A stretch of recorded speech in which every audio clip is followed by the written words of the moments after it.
Nakumpleto nyo na ba ang Stardust version 1 ng Pokemon Megastar? Kung hindi pa ay kumpletuhin nyo na dahil paunti-unti nang ina-update ang mga machines for V2. At dahil paparating na ang bagong update, here are my 3 keynotes before going into Stardust version 2 of Pokemon Megastar. Number 1. V1 tags will still work on V2. Marami nga ako nakikita nagtatanong kung gagana raw ba ang V1 tag sa V2. Yes, of course, dahil ang mga Megastar tags natin ay backwards compatible. Para saan pa ang gumastos tayo ng pagkamahal-mahal, tapos di naman natin magagamit sa newer versions ng machines, di ba?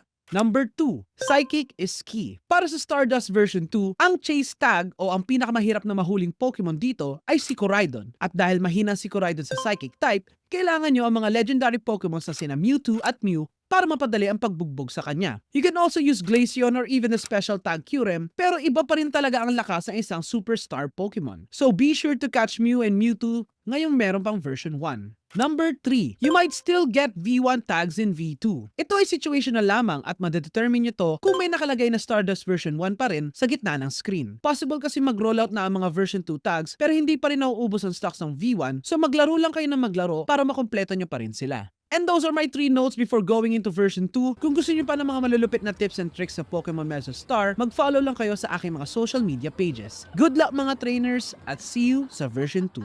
Bye-bye!